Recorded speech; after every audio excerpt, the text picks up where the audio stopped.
Well, let's say the prayer, I don't even know what to call this, the prayer for pictures before we study. Let's stand together, please. The prayer for pictures. That doesn't sound right. Baruch atah Adonai Eloheinu melech haolam, asher natan et kol darkav, la'amo Yisrael ketav niot, kol hadevarim shabashamayim. Blessed are you, Lord our God, everlasting King, who has given all of his ways to his people Israel as pictures of all things heavenly. You may be seated.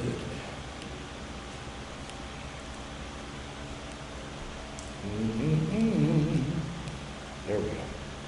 All right, so we got a lot of verses. Now I've written out all the verses for you. You can follow along in your Bible if you want, but it's going to be confusing because I cut so many words out of the passages. So we got 3 pages of this narrative to read. There's a lot of words in this narrative. So we have to have all 3 pages of this information in order for you to understand and follow the teaching. So we're in Bamidbar, in the desert, chapter 11.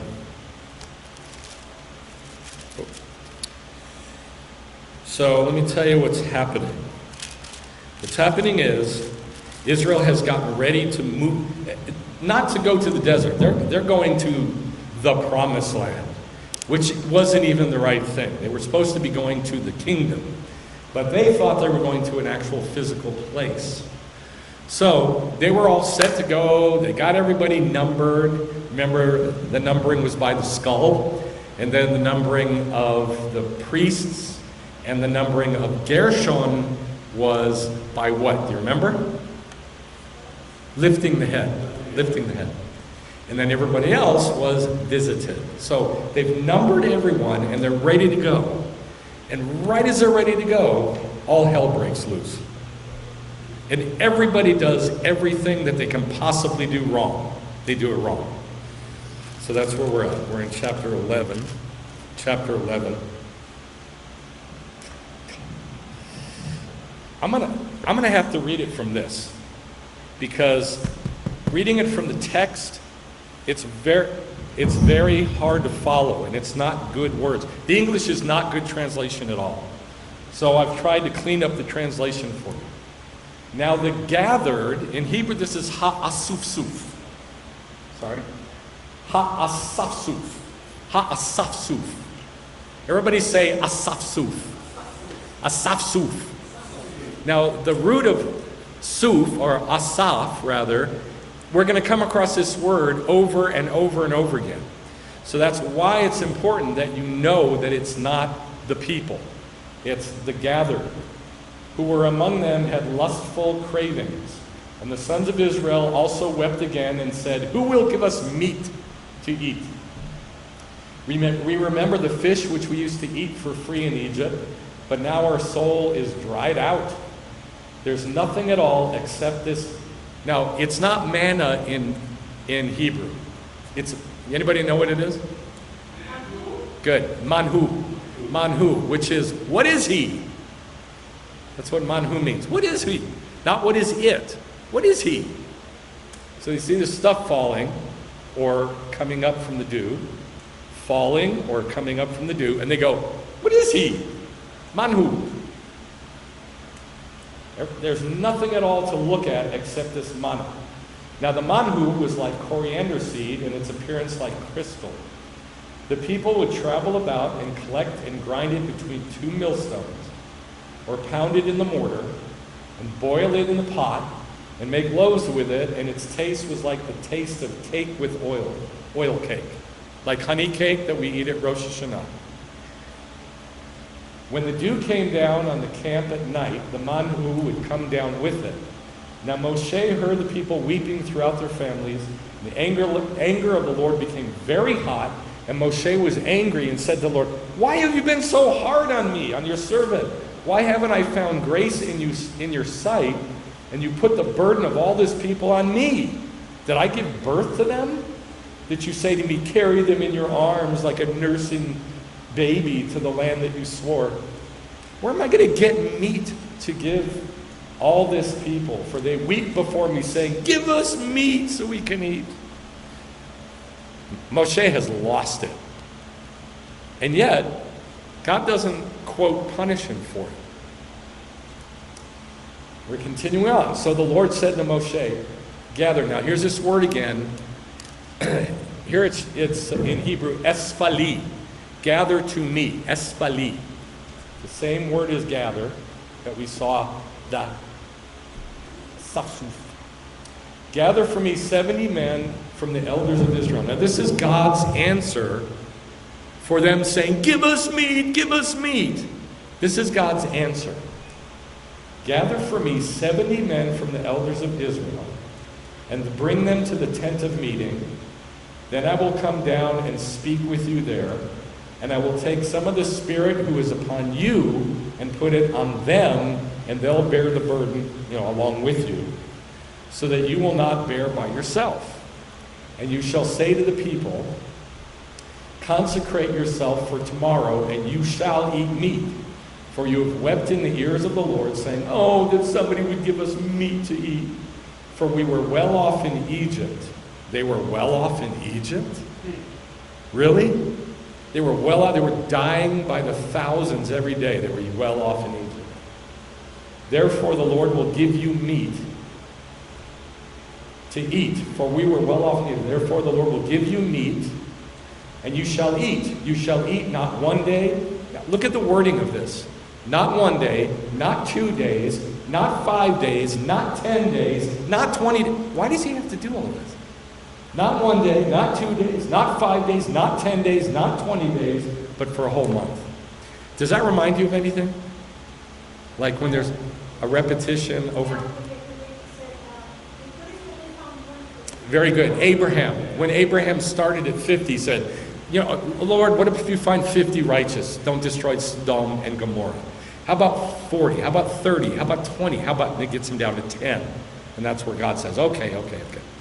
Same exact thing, but for a whole month, until it comes out your nose and disgusts you, because you have rejected the Lord, saying, why did we ever leave Egypt? But Moshe said, the people are 600,000 on foot.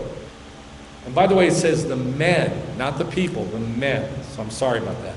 The men are 600,000 on foot only.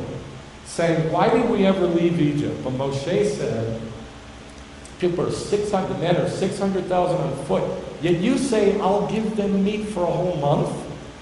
Are flocks and herds to be slaughtered to be sufficient for them? Or are the fish of the sea to be gathered? There's that word again, yasaf, gathered. So that it will be sufficient? Then the Lord said, is the Lord's hand too short? Now you're going to see whether my word is true for you or not. This is not a threat. This is a promise. It's a good thing, not a bad thing. We'll continue. So Moshe went out and told the people the words of the Lord. He also gathered, here we go again, Asaph. He gathered 70 men of the elders of the people and stood them around the tent. The Lord came down in the cloud and spoke to him and took some of the ruach that was on Moshe and placed him, or it, can't tell which, on the 70 elders. And when the Spirit rested on them, they prophesied, and they did not add. Now your translation might not say they did not do it again. It does not say that. It says they did not add. It could also be they did not end. It's hard to tell. But it says, after the whole story is given about these two guys that weren't in the camp and they were prophesying with the common folk. They didn't go to the tent, rather. They were prophesying with common folk. And there's a big uproar about it. After that, then we're going to pick up the narrative here. Then Moshe gathered Ya'asaf to the camp. Here we go again. There's Ya'asaf again. Gathered to the camp, he and the elders of Israel. Now a wind burst forth from the Lord, and it brought quail from the sea. That confused me. Why would quail come from the sea, not from the land? So I had to do a lot of study on that. And there's a really good reason for this. That they came from the sea and dropped beside the camp. All around the camp, about 2 cubits. That's 3 feet tall. 18 inches and 18 inches, 36. Yeah, that's 3 feet tall. Now, it could be that they were flying over the face of the earth at 3 feet, not piled up 3 feet. The rabbis don't have a clear answer about this because it's kind of hard to tell in the Hebrew. But anyway, they're 3 feet from the ground, a day's journey all around the camp. That's 20 miles. 20 miles of quail all around the camp. That's crazy. And so the people spent all that day and all night and all the next day, and they gathered Ya'asfu, the quail. The one who gathered, Asaph, least had 10 omers. Now, with the manna, how much did everybody get? 1 omer. 1 omer. Now, in this case, they got 10 omers. And they're doing it because they're gathering for the whole month. So the one who got the least got 10 omers. And spread them out all around the camp, like to dry the meat, to make carne seca. But while the meat was still between their teeth, the anger of the Lord was kindled against the people, and the Lord struck the people with a very severe plague. And the place was called Kibrot HaTa'ava, the grave of those who lusted, the graves of the lustful. Kibrot HaTa'ava, because there they buried the people who had lusted. All right, now there's 2 passages that talk about when the manna came. There's this one, but a year before, when they first came out of Egypt, in the same month of Iyar, the 2nd month, same thing happened. They complained, and God sent manna and quail. Did you remember that? That the first time that God sent manna, it came with quail? Did you remember that? A year before. I didn't. I had completely forgotten that.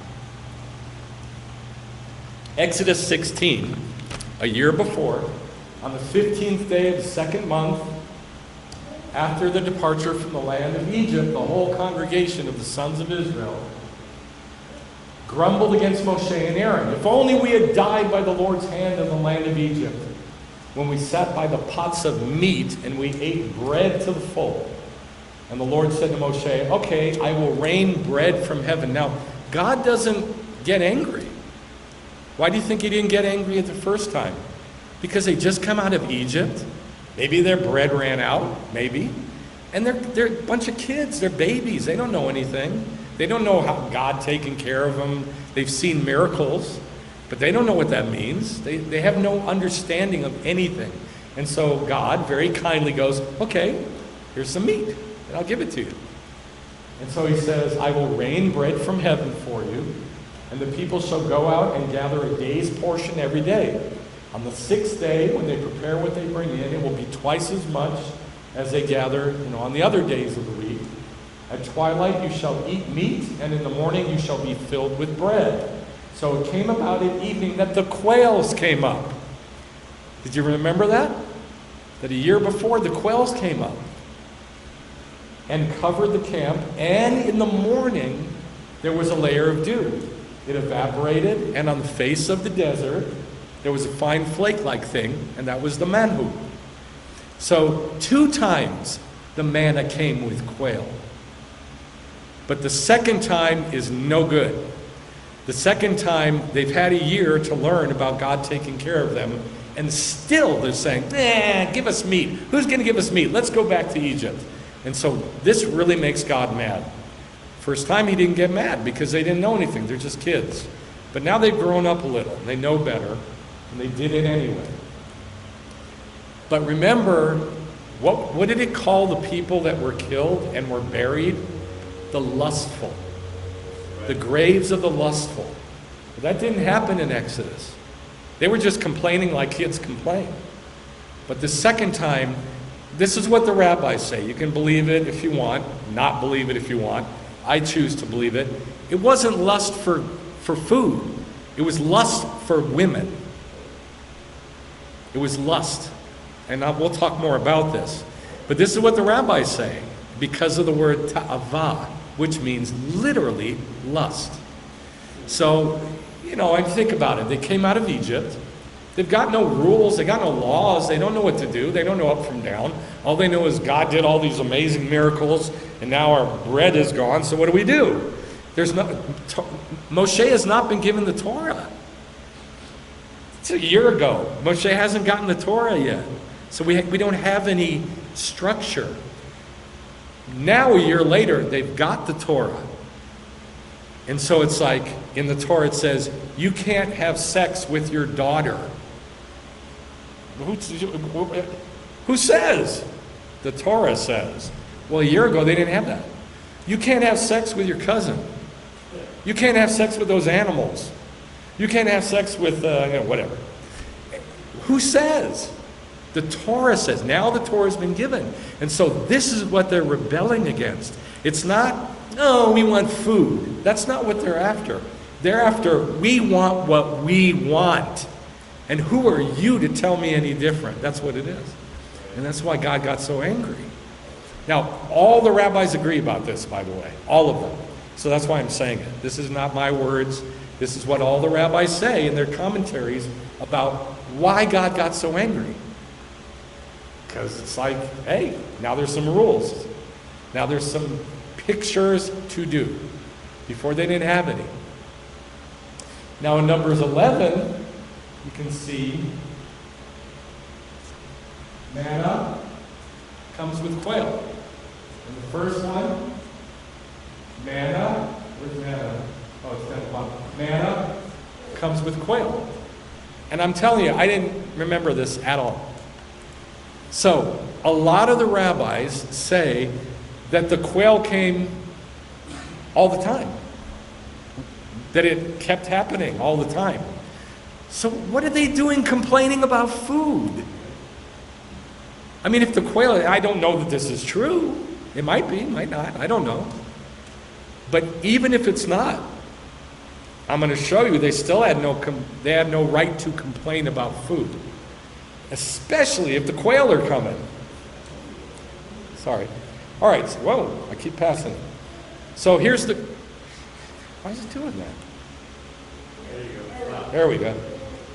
All right, so here's the quail. They're like a partridge. They're in the partridge family. They're very small. I saw a video of some Palestinians on the beach in Gaza. By the way, it's not Gaza, it's Gaza. I saw some Palestinians on the beach in Gaza. Big fat guy, and he's sitting on the beach in the sand. And they say, what are you doing? He says, I'm catching quail. Because every year they come right up the beach and they fly very low, about 3 feet from the ground. So we set up nets, silk nets, and we catch him. And he jumps up because there was one that hit the net. And he jumps up and he runs over and he's scrambling around catching these quail.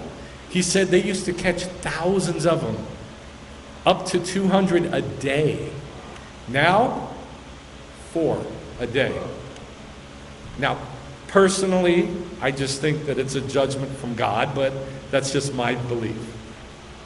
So, this is a pretty good explanation of how this works. It still works to this day. They converge on the Reed Sea from southern Egypt and Arabia, and they fly up alongside it. Alongside the coast is what it's saying. Up alongside the coast until they enter the peninsula of Sinai. After crossing the Sinai desert, the quails continued their flight northwards across Israel along the beach. They just followed the beach. Now the reason is they're fat. And they got these short little stumpy wings, so they can only fly about 100 feet at a time. And they go in like groups of 20. So, and they just go, like in these little fat people running for about 100 yards, and then they're done. And so, because they can't have a bunch of trees, because they can't fly over the trees, So they stay at the beach. That's why it said in the passage that God blew out a wind and the quails came from where? The sea. Because they're on the beach. So they ride along the beach and they go up through Syria until they reach Europe. And then in late autumn, they make another migration south. And they do exactly the same thing along the beach down to Egypt and Africa. And so this happens every spring, every fall. This is a picture that you can find on the internet of a Palestinian holding 4 quail in his hand because he caught them in these silk nets on the beach. And this is what it says. It's called Khan Yunis. That's a place in Gaza. Khan Yunis. Palestinian territory, 13 September 2019. A Palestinian man takes out a quail from a net after catching it on a beach in Khan Yunis in the southern Gaza Strip, September 13, 2019. Palestinians erected hundreds of meters of nets along the coastline in the Gaza Strip to hunt migratory birds, mainly quail, which arrived to the coast of the Mediterranean in the second half of September, etc. So I saw videos on YouTube of this. There's several of them. It's just so fun to watch them catching quail. I'm afraid to touch birds. I don't know. I've always been like, I see a bird and I'm like, I'm terrified to go up, like chickens even. I'm afraid to go up and grab them. I always have been. I don't know why. But these guys, they just, run up and they grab the thing and hold it and look at it and examine it and stuff. I'm like, that's cool. So you can find videos like that if you want, and you can see the quail. This is what was covering the whole camp of Israel, 20 miles, up to 20 miles outside the camp. Millions of them. So, back to why are they complaining about food? Because they got no food? Well, guess what? I had the same question that Rashi did. I thought to myself, why are they complaining about food? They got food. They got flocks and herds, don't they? Weren't they sheep herders and taking care of flocks and herds? So, who will feed us meat? Well, didn't they have meat? Doesn't it say also a great mixed multitude up with them when they left Egypt with flocks and cattle? You might argue that they had already eaten all the flocks and cattle. But when they were about to enter the land 40 years later, is it not written the children of Reuben had a whole lot of cattle? The answer is that they were seeking an argument with God. They were looking for an argument, like kids, Well, to their parents, looking for an argument. And that's what Rashi says. They're just kids looking for an argument. They're being nasty. But not so innocent like they did before. So look at this. This is what the rabbis say. Jacob was rich. He had 4 million flocks and herds. 4 million. And it goes into this big discussion about his tithe. Because remember at Bethel, when he made his promise to God, that if God brings him back, that he'll tithe everything. Remember that? When he was at Jerusalem, at Hamakom, Bethel, and he saw the ladder going up to heaven, he made a promise to God. He said, Lord, if you bring me back here safe, I will tithe everything to you. So it goes into this discussion about how much did he tithe. 400,000 animals. And it goes into discussion about how he tithed. What was the proper procedure to tithing? What's the right picture? How do you do it? He had flocks and herds. So what are they doing complaining about food? In Genesis 30, it says when he left Syria, Laban, that he had flocks and herds. Thousands of them. And then in chapter 31, it says the same thing. And then he gave a huge present of flocks and herds to his brother Esau. When he left Laban, when he left Syria, well, he's not going to give away everything, but it was a huge present. So that means he had huge flocks and herds. Genesis 33. And then, in the next chapter, when they go to Shechem, and they kill all the males in Shechem, it says there that there were flocks by the sons of Jacob in Shechem. This is the 12 tribes. The 12 tribes now have their own thousands, tens of thousands of flocks and herds. And then, Genesis 46, right before the imprisonment and the slavery of the Jews, there it says there was flocks and herds of the 12 sons of Egypt. So we know they had plenty of food. So why are they complaining about food? Here's what I think. You can believe this or not, but God gave me a dream to confirm it. It's so bizarre. It's just so strange. I woke up on Wednesday with this dream, I'll tell you the dream, but it gave me the answer to this. Why are they complaining about food? Well, look what Moshe says. He doesn't say, God, kill him. He doesn't say, God, just give us more manna. He doesn't say anything about how to provide in a normal way. He says, what am I supposed to do? Kill all the flocks and herds in the world? What am I supposed to do? Get all the fish in the sea? Why does he do that? He brings up flocks and herds and fish. But all they're doing is complaining because they're lustful. It's not about food. So Moshe's answer is not about food. Flocks and herds, we'll call it meat, and fish is not about food. It's about something else. So why does Moshe introduce both meat and fish to feed Israel? This is so crazy. So Wednesday morning, I have a dream, and I wake up from this dream. And in the dream, Eileen and I are at a Jewish conference or meeting of some kind. I don't know what it was. And there's a whole bunch of tables with Jews eating. But they're not eating. They got a whole bunch of food in front of them, but they want more different kind of food, and some of them don't have anything at all, and some of them have a little bit. So there's food all scattered all over the place, but nobody knows what they want.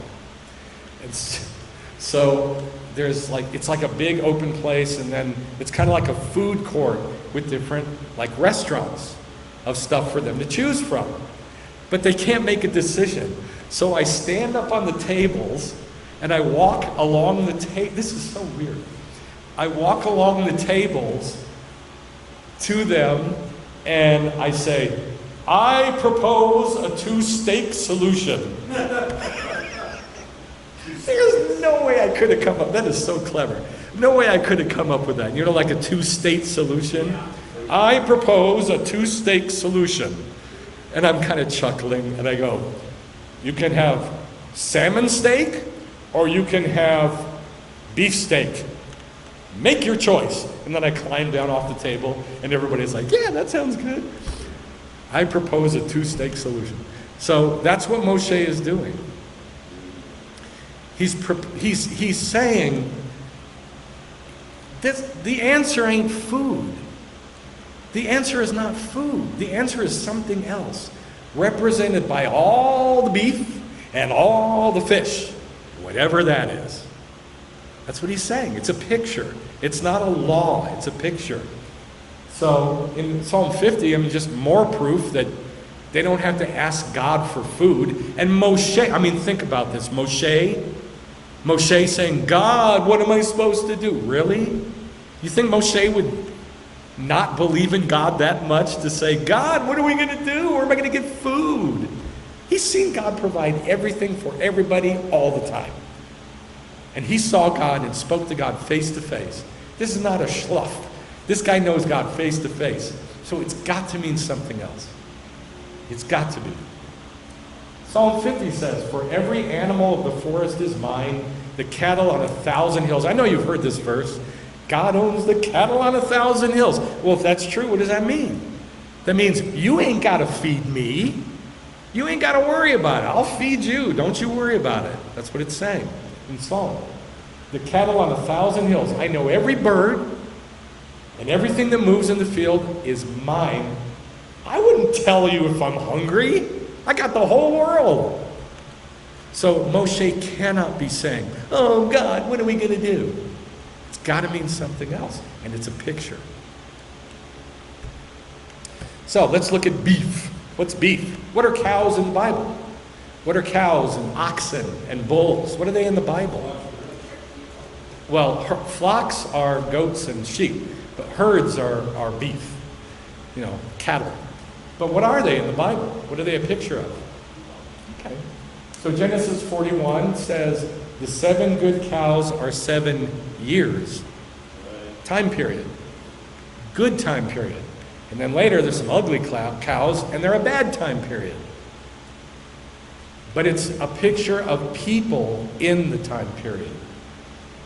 Deuteronomy 33, this is talking about Joseph. And it says, the firstborn, the bikur, of his ox, of God's ox. You know what an ox is? It's bigger than a bull, like an American bull. Huge horns. But they're basically like a bull, only bigger. The firstborn of his ox, majesty is his. His horns are the horns of the wild ox. He'll gore the peoples. These are the 10,000s of Ephraim. So here, Joseph is the ox, a good guy. We'll just call it a good guy. So in the Bible, at least here, it's a time period with people in it, and then it's good guy. Good guys. Isaiah 34:7, wild oxen will also fall with them. Now this is talking about the birth pangs. And in the birth pangs, it's talking about the slaughter of all the evil people. And it calls them oxen and cows. So it's bad people here. Wild oxen will also fall with them, and young bulls with strong ones. Their land will be soaked with blood, and their dust will become greasy with fat. So here, what are bulls and cows? People. Here they're bad people. They're bad guys. So far, basically, it looks like cows are people. Exactly what you said, Eileen. Jeremiah 50, put all her bulls to the sword. Let them go down to the slaughter. Woe be to them, for their day, the day of the Lord has come, the time of their punishment or visitation. So again, this is the bad guys in the day of the Lord. But it calls them bulls. Are bulls kosher? Yeah. Are oxen kosher? Yeah. But these are bad guys. So why doesn't it call them alligators and snakes and cockroaches? Because this is a feast that God's going to eat. So they have to be kosher. If you read on in the passages, there's about 10 of them in the prophets that describe the feast in the day of the Lord where God eats all the wicked. They're always called kosher animals, always. This is just a couple of them. Hosea 4:6, Israel is stubborn like a stubborn cow. Good or bad? Bad. These are bad guys, although they're Ephraim. And God said Ephraim was a wonderful, strong bull in the beginning. Now, by the time of Hosea, Ephraim has completely turned their back on God, and she is now a bad guy, if you will, a stubborn cow. Amos 4, hear this word, you cows of Bashan, you who are on the mountain of Samaria, northern Israel, Samaria, Ephraim, who oppress the needy. These are bad guys. So basically, beef are people. Soylent Green is people. Beef is people. Yes.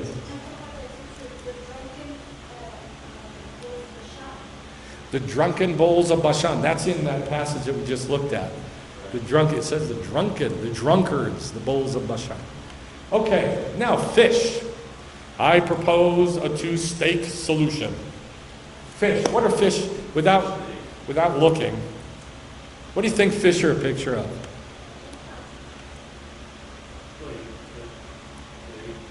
Okay. Psalm 144:7. Reach out with your hand from on high, God. Rescue me and save me from great waters. Now, in the Bible, if you're talking about great waters, you can only be talking about one of three things. Number one, the Mediterranean Sea. Number two, the Nile. Or number three, the Euphrates. And that's it. So the context will tell you, is it talking about the sea or is it talking about a river? If it's talking about a river, it will tell you, is it Egypt or Assyria? It'll always tell you. In this case, it's talking about the sea. Reach out with your hand from on high, rescue me and save me from the great waters, from the hand of Gentiles, foreigners. So in this case, what is the sea? Gentiles, or the world. Okay, I'll go with that. Ecclesiastes 9:12. For indeed a person does not know his time, like fish that are caught in a net, in a treacherous net. So here, what are fish? People, just people. Fish are people. Fish are people. Go forth, I shall make thee fishers of men. Fish are people. From the Tanakh, fish are people. It's just that simple. Yeshua is saying, I'll make you fishers of men, and so everybody drives around with a fish on the back of their car. This didn't come out of a vacuum. It came from the Torah. In the Tanakh, where fish are people. They're a picture of people. Isaiah 17. The uproar of many peoples who roar like the roaring of the seas. Therefore the seas are people. And the rumbling of Gentiles just comes right out and tells you, who rush on like the rumbling of mighty waters. All right, so why are fish a picture of the nations? Because they live in the sea. And if you take them out of the sea, what happens? They die. So Gentiles have to live in the sea. Jews are not so. Jews are not so. Jews are different. There are many scriptures, many. My favorite is the one where Balaam, the Gentile sorcerer, is prophesying, and he says, Israel is apart, separate from the Gentiles. A Gentile said this, not a Jew. I love that one. Because Jews are not so. We don't live in the sea. We go in the sea, but we come up on land. And we go in the sea. And we can live either place. We can live in the land or the sea. We don't have to stay in the sea, where all the unkosher junk is. We don't have to. We can, but we don't have to. Isaiah 57. And this is probably my favorite scripture about the sea being the Gentiles. The wicked are like the tossing sea. Because it never can shut up. It just can't. There's got to be problems and service and mess and garbage. Has to be. It can't be quiet. And its waters, what are the waters? What are the waters? The Gentiles toss up poop and mud from the bottom. That's what it says in Hebrew. It doesn't say poop, it says something worse. Chomer. And it tosses it up from the bottom constantly. We don't have to live there. We can, but we can come out of that. So fish cannot come out of the sea. What's the boundary of the sea in the Bible? What did God set as a boundary for the sea? The sand of the beach, right? The sand of the ocean. That's the Jews. I will make your seed like the sand of the seashore, right? So the sand is the boundary of the Gentiles and says you can come this far and no farther. But the wicked say, I want to lust. And the Jews say, you can come this far, but no farther. Why? Because we have a Torah. And the Torah gives us the boundaries, that makes us into the boundaries for the world. That's why they hate us. That's why the world hates the Jew. Because we say, you can't pass this mark. You come out of the ocean, you're going to die. Unless you turn into some other creature that can live up here, like us. You know, in the New Testament where it says you're a new creation, this is one of the verses it's talking about. The Jews are not fish. We're a different kind of thing. All the nations live in the sea, right? Not the Jew. The Jew can live on land and sea because we can breathe air, ruach. We're a different kind of species that has never existed. That's why they hate us, because we are a boundary for them. We say, that's wrong. That's unethical. You can't have sex with your daughter. That's not good. Who are you to tell me? That's why they hate us.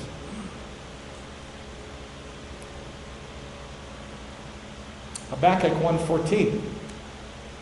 Why have you made people like the fish of the sea? It's that simple. What are fish? People. It's that simple. And then because of that simple concept, Yeshua said in Matthew, follow me and I will make you fishers of humans, fishers of people. Why would you want to... Wait a minute.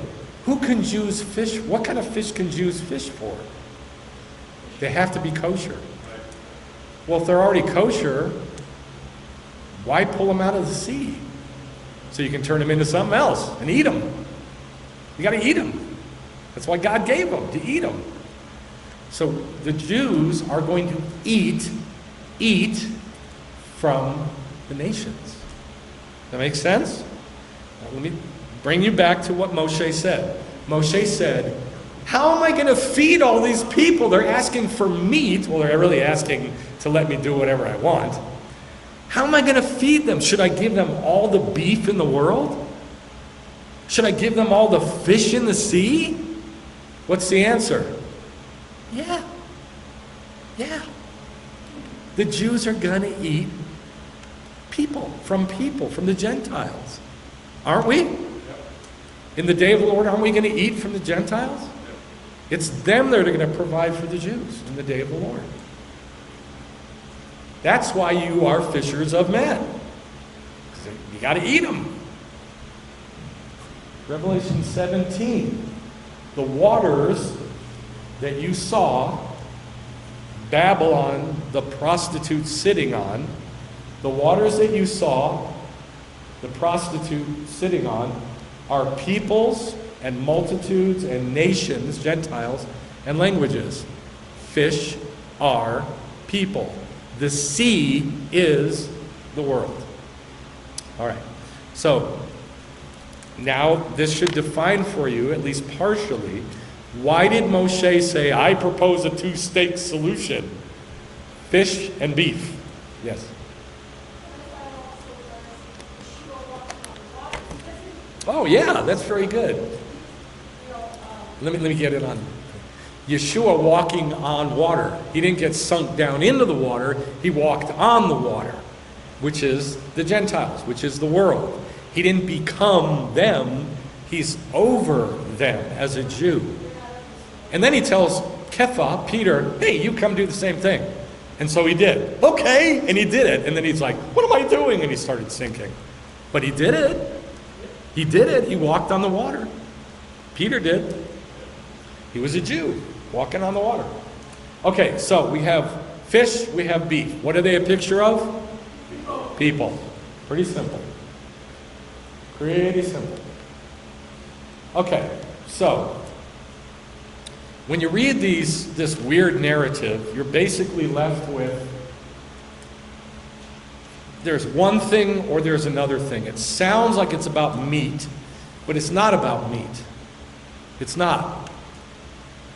And here's where we're going to cross over into the meaning. While the meat was still between their teeth, how do you say meat in Spanish? Carne. Carne, meat. Now, in Hebrew, it's basar. Basar. So while the flesh, the carne, the basar, was still between their teeth, the anger of the Lord was kindled against the people, and the Lord struck the people with a very severe plague. And the place was called Kibrot HaTa'ava, the graves of the lusters, because there they buried the people who had lusted. So this word HaTa'ava, the lusters, the root is ava, and it means to bend or inflect. Inflect means really bend over, like bend over backwards. To really bend, to turn aside, to turn so much that you turn aside. The way it's used is desire, to incline, to covet. You know, in the 10 words where it says you shall not covet your neighbor's wife, your neighbor's horse, your neighbor's ass, your neighbor's donkey, your neighbor's flocks or herds, their male servant or their female servant, this is the word. No te'avah, no covet, no lust.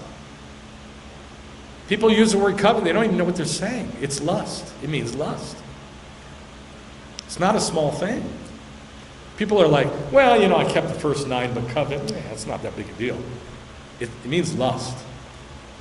It's used as desire, incline, covet, to wait longingly, to want something really bad, to be greedy, to prefer, to desire, to crave, to long for, lust after.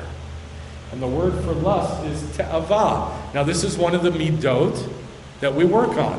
Midot meaning, attributes of our soul. Te'avah means lust.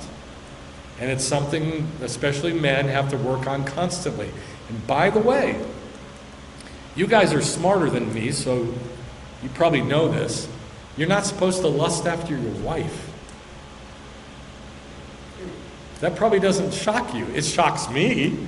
I thought that's why you get married in the first place. I thought that was a good thing, but it's not, because the man is the giver and the woman is the receiver. Sex is not for the man. Sex is for the woman only. It's not for the man. The man is to give to the woman love. It's not for the man. The ketubah is never, the man isn't even mentioned. The man just gives a dowry to the woman. The woman doesn't give to the man.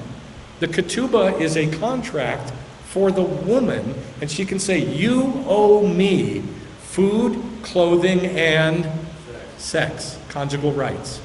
The man is not owed sex. So in Judaism, you're not to lust after your wife. This is something I got to work on, because my wife is hot. So, I mean, my whole life I've been like, thank you, Lord, for my beautiful wife. Oh, God, I feel such lust for her. And I'm thinking it's a good thing. You know, I really want my wife. I think it's a good thing. It's not. It's not. This really bothers me about God and about Judaism. But it's te'avah. So te'avah is an attribute we got to work on. It may take your whole life to work on it. Te'avah. So, when God gave the answer, let's back up. All of Israel is whining, give us what we want. We lust after, we want to have sex with that one, and you're not going to tell me what to do. Well, I wish we could go back to Egypt where we would have all the meat we wanted. Really? You were slaves, you had nothing. And we had all the bread we wanted. Really? You had nothing. And they're saying, give us bread, give us meat. And so Moshe says, okay, well, what am I supposed to do? Give them this kind of meat or this kind of meat? And God's answer is spirit. His whole answer is spirit. But it's not just spirit, it's carne, besar in Hebrew. He answers him. He says, yeah, I'm going to give you meat. I'll give you meat, but it's spirit. It's not the meat they're looking for. Numbers 10 through 11.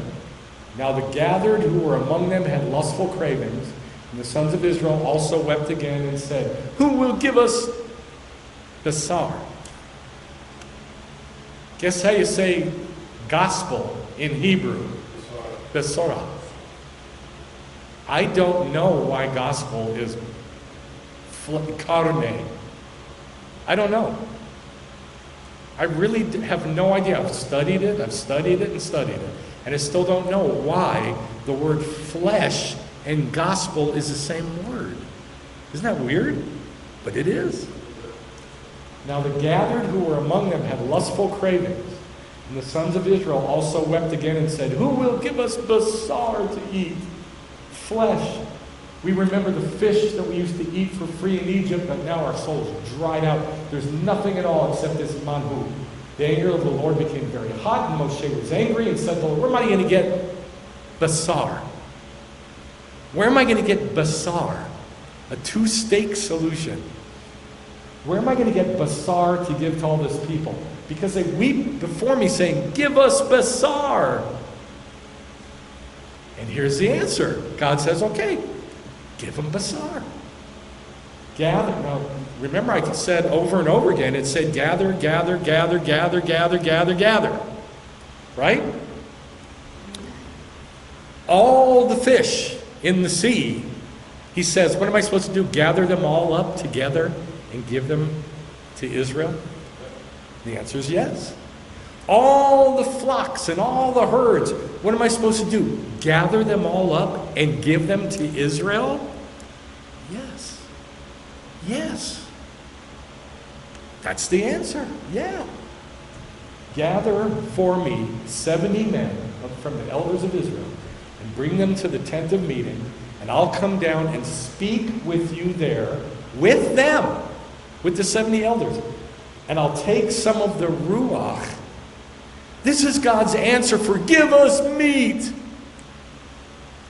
This is his answer. I'll take some of the ruach that's on you and put that ruach on them. And then they prophesied. And say to the people, consecrate yourselves for tomorrow, and you will eat basar. Only it ain't the basar you want. It's a different basar. It's still basar. It's gospel. The answer was the Spirit of God and the Besorah, the gospel, which is flesh. It's flesh. That's how you say flesh in Hebrew. Besar. That's how you say gospel in Hebrew. Besorah. Consecrate yourselves. I'll give you basar.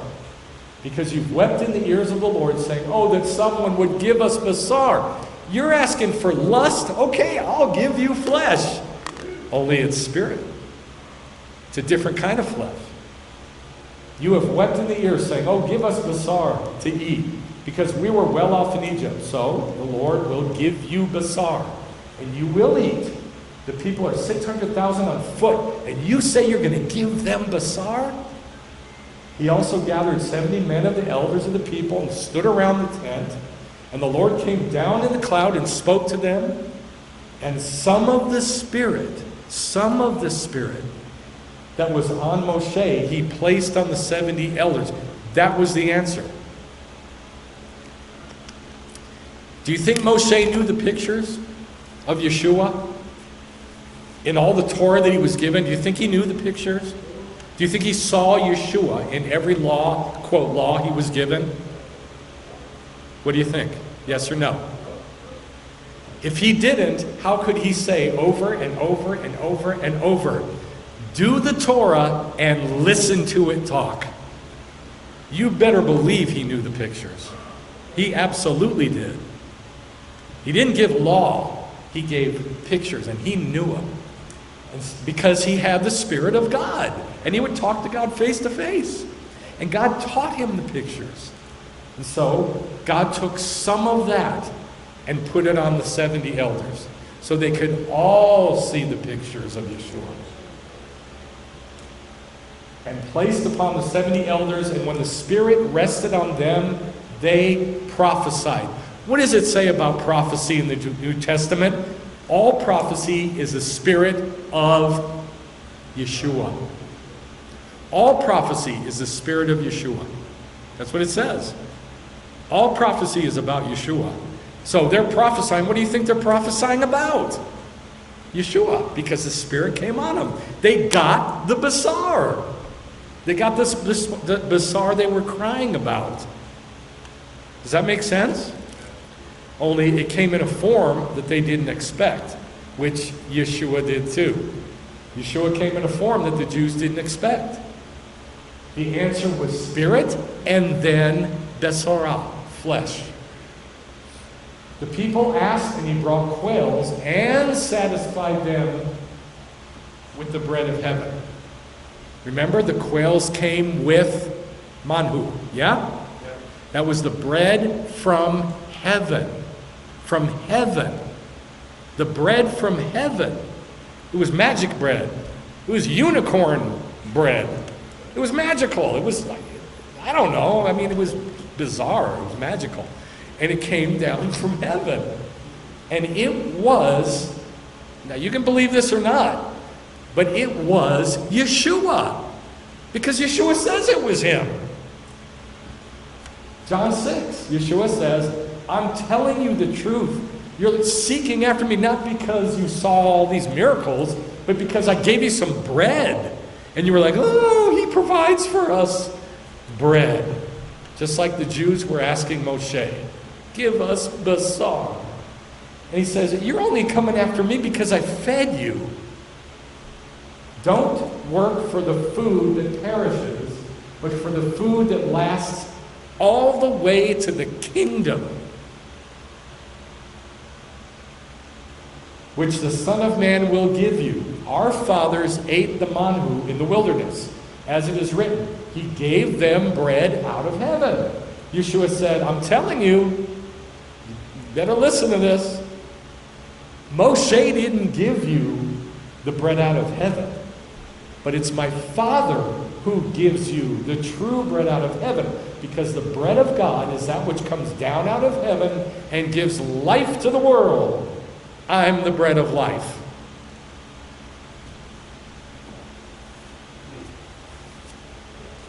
That doesn't bother you that he said he's the manna? It's not just picture form. It's not just like, oh, if you've seen the manna, you've seen Christ. It's not like that. He's saying, that manna, that was me. And it gave the Jews, I mean, this is how magical it was. Didn't matter if you were lazy or really, really diligent. You go out and you gather every day. How much would you end up with? An omer for 3 million people. No matter how much you gathered, everybody ended up with an omer. That is magic, isn't it? That's bizarre. It's magical. How is that possible? Because it was Yeshua. And it didn't matter how much of him you got or how little of him you got him. You got him. There's no such thing as, I used to be saved and, I backslid. That's the stupidest thing ever. That's what, every day we backslide. And you do teshuvah, you do repentance, big deal. If you've got Yeshua, you've got Yeshua. You got your omer. Done. You're fine. Now just go out the next day and gather again. The bread out of heaven, which my Father gives you, is the true bread out of heaven. For the bread of God is that which comes down out of heaven and gives life to the world. I'm the bread of life. For I came down out of heaven to do the will of him who sent me, so that everything he's given me, now look at this, everything he's given me, I will raise it up on the last day. What did it say happened with the manna? It came down out of heaven, but what did the first passage say? In the morning, it would come up with the dew. Remember? Well, the dew is a picture of resurrection. Did you know that? The dew is a picture of resurrection in all the Jewish prayers. Dew is a picture of resurrection. So he says, all those who God has given me, I'm going to resurrect them in the day of the Lord. I'm the bread of life. Your fathers ate the manhu in the wilderness and they died. This is the bread that comes down out of heaven so that anybody who eats from it will not die. I am the living bread. He said this 4 times. I'm the bread of life. I'm the bread of life. I'm the living bread. I'm the living bread that comes down out of heaven. If anybody eats of this bread, he will live forever, and the bread which I give for the life of the world is my 2-steak solution. What does he say? The basar, my flesh. What am I giving to the whole world to give, resurrection in the day of the Lord? My basar. That's what they were asking for, right? Only it didn't come how they thought. It came as a 2-steak solution. Fish and beef. And so, it came with the manhu and the quail, and it was flesh. Yeshua's flesh is the manhu. It's the basar, the besorah. I mean, this to me, I don't know if this freaks you out, but it freaks me out that the word flesh is the same as gospel in Hebrew. I learned that 35 years ago, and it still freaks me out. And I can't figure it out. I've studied and studied and studied. I don't get it. Gospel is the same word as flesh. I understand it because of the stories, but I don't get it in Hebrew. I don't understand it. It's just kind of like a magical thing that you can't figure out. I can't tell it. I think your hand's up, but I can't really tell. Yes?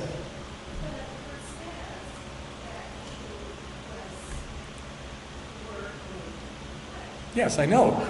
But it doesn't say in Hebrew. We don't know in Hebrew why the word basar equals gospel. I don't know.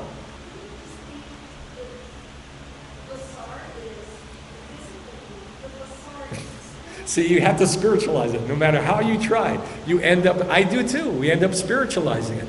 But you gotta, there's no way to know it just from the Hebrew. It just kind of comes out of nowhere. One of the very, very few words in Hebrew that are like that. It's just kind of a magical, I'm looking around for leprechauns. Where did that come from? It's just strange. So, Deuteronomy 8:3. God says, talking about this manhu thing, He humbled you and He let you go hungry. Why would God do that? To feed you with manhu. Because they were hungry. And the first time they're hungry. There's a God, please, can you give us some food, please, God? Come on. And so He does. He's very nice and He gives them manhu. But not the second time. The second time, they've grown up, their attitude is horrible, they're lustful, and they're fighting with God. And so God says, fine, you want flesh? I'll give you basara. And He gives them Yeshua. He doesn't spank them, He doesn't kill them, although He killed some. He doesn't kill the nation of Israel for it. He gives them Yeshua as an answer. He humbled you, He let you go hungry, He fed you with the manhu, which you didn't know, nor did your fathers know, in order to make you understand what? To make you understand that you can't live by just bread, by physical. He's talking to the Jews in the wilderness, in the desert, and He says, but I wanted them to understand that man shall live on everything that comes out of the mouth of the Lord. What a crock. This is ridiculous. It's ridiculous. You want human beings to live by all the words that come out of the mouth of God. I don't know anybody who lives like this. Nobody. Maybe one guy I knew, Joseph Good. I've met one person in my life who actually did this, who lived by the words that came out of God's mouth. Never worried about a thing, never complained about a thing, never thought of, he'd be driving down the road and his carburetor would blow up, and he's got a guy with him, and they go, well, what do we do? I don't know. God told me to go there, so, There's got to be a solution to it. They take a flip top from a Coke can and stick it on there, and it magically works, and they get where they're going. Thousands of things like this. Who lives like this? Eileen and I tried to live by faith for 20 years. It was ridiculous. I mean, we saw a lot of miracles, but nobody lives like this. We didn't do a good job. We didn't. We did a little, but we did not do a good job. But this is what we're supposed to be doing. Living on everything that comes out of the mouth of God. I've heard this from Christians my whole life. You are to live by all the words that come out of the mouth of the Lord. Oh, come on. Nobody does that. People say it, but they don't do it. But listen, if we were around Hasidic Jews, you don't have to believe me, but this is what you would see. There's a guy I'd love for you to see online. I've told you about him before, Rabbi Anava, A-N-A-V-A. He lives like this every day. Every day. I'm sure I would hate to live around him because I don't live like this, and I'm willing to admit it. Matthew 4, Yeshua quoted this to Hasatan. Now think about this. God said this to Israel in the wilderness. I want you to live only by the stuff that I said. What did he say? What words were coming out of God's mouth in the wilderness? Torah. That's it. Right? Is that correct? That's all he said. That's all he said was what's written in Torah. He didn't say anything else. You are to live by Torah. So you're driving down the road and your carburetor blows up. You better be able to hear from the same Spirit that gave the Torah. Get a Coke can and pull the tab off. Stick it on there. We did this a few times, but not many. One time we were in Atlanta, in the ghetto of Atlanta, Georgia, and I was out of gas, and I had my family in the back of the car, and it's nighttime, and I'm terrified. Was it nighttime? No, it was daytime, and I'm terrified. Terrified. I don't know Atlanta. I mean, we're downtown. They don't have gas stations downtown, usually. And so we pulled over, and I spit out a terrified prayer. God, oh God, help me, I need meat. I need flesh, I need help. What do we do, Lord? And then we just got calm. We were all praying, the kids and Eileen and I. And I clearly heard, I can't remember anymore, go down 2 blocks and turn left. Is that what it was? Go down 2 blocks and turn left. I said, honey, I think I heard God. What did he say? She's mad at me because I let it go empty. What did he say? Go down 2 blocks and turn left. All right, we'll do it. Okay. Turn left. There's a gas station right there. And I was on fumes. We did it a few times, but not many. And certainly we don't do that like we used to. Because I have a job. I have a full-time job. And Eileen's got a job, full-time job. So we don't need God. It's how life is. It's how most people are. So Yeshua said to Hasatan, he was led up by the Spirit where? No. Yeah. Isn't that where the Jews heard God? Yeah. Bamidbar. We're in Bamidbar. We're in the book of Bamidbar. In the wilderness. That's where the Spirit led Yeshua to Bamidbar. So just like Israel, he is now in the desert. So what do you think is gonna happen? He's gonna answer with what God said. Just like Israel, to be tested by Hasatan, And after he had fasted for 40 days and 40 nights, just like Moses did in the wilderness at Sinai, he became hungry, just like Israel did.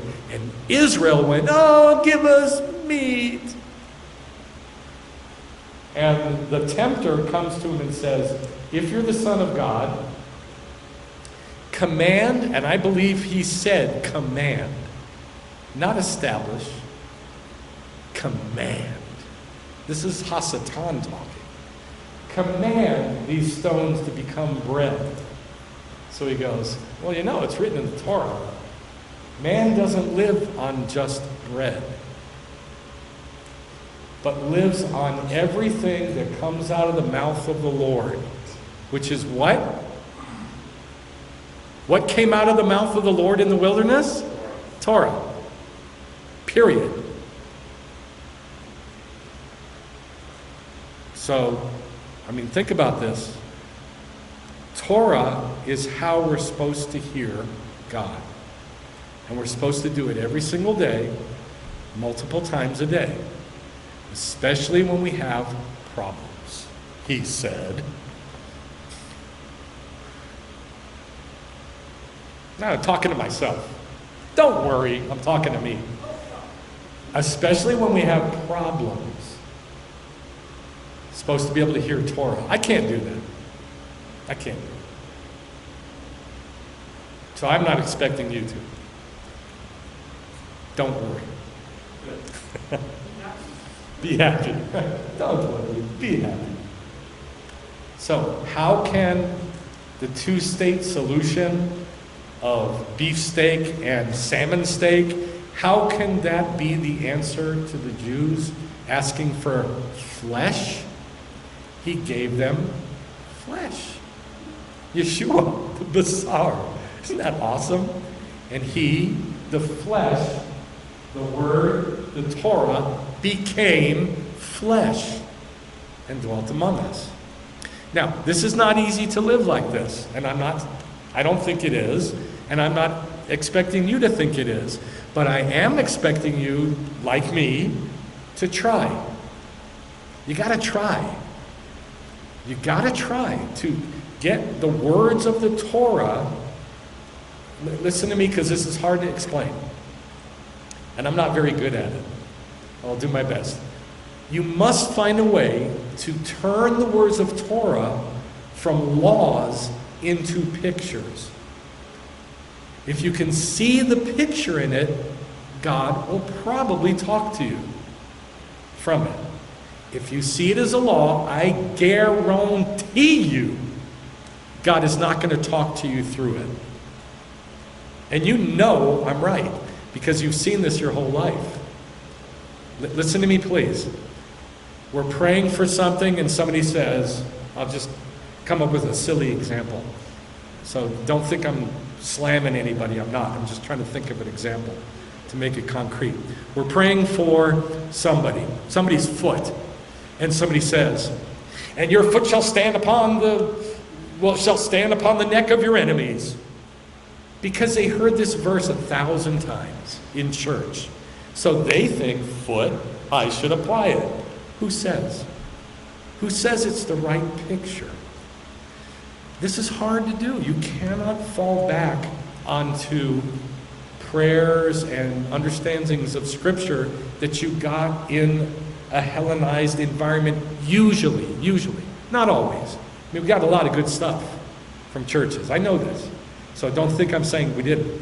But there are some times when we just, like a magnet, go right back to it without stopping to think, what is it in Torah? And if you can link it to Torah, you might say, wait, I'm not going to say that. That's not right. I need to get the right thing here, the right verse, the right passage, the right story, the right word in Hebrew. I got to get the right one, and then God will talk to you. And I know this is true because God does this with me all day long, every day. This part I got down pretty well. It took many, many, many years, but I think I got this down pretty well, that I'll stop myself and I won't just say, don't anybody get offended. I'm just trying to think of an example. The promises of God are yea and amen. I won't say that because what is that in the Torah? Where is that in Torah? What was it applied to in Torah? So if you can get the same situation, the same answer to a problem, they match up, you got the right picture, and God will talk to you. I guarantee He will. That will be meat. It'll be the meat you're after, and it'll feed you. Look at my eyes. Do I look like a law to you? Thus says the Lord. You need to. Do I look like that to you? Because this stuff thrills me. I'm thrilled with pictures. I love it because I get to hear God. Now, it makes it kind of a drag when I'm with other people who don't. But, I get to. So, the more you seek for the pictures in the Torah, and I know they're complicated. I know they are. I know it's kind of hard to get them solid for yourself. I get it. But the more you do that, the more you're going to hear from the Spirit of God. And you'll get the meat you're looking for. Let's pray. Abba, thank you so much for your Torah, your Tanakh. Thank you so much that your Ruach speaks only what your Torah speaks. Thank you, Abba, for making Yeshua, his flesh, into the manna. Who is it? It's Yeshua. Into the manna. Thank you, Abba, that he came down from heaven, and he comes down from heaven 1,000 times a day if we need it. And Lord, I ask that your Spirit would help us daily to put together the pictures in your Torah with the questions that we have, so that we can have them answered in our spirit by the gospel, by Yeshua's flesh, the manna, the bread from heaven. And we can be fed by Spirit in the name of Yeshua. Amen. Shabbat Shalom.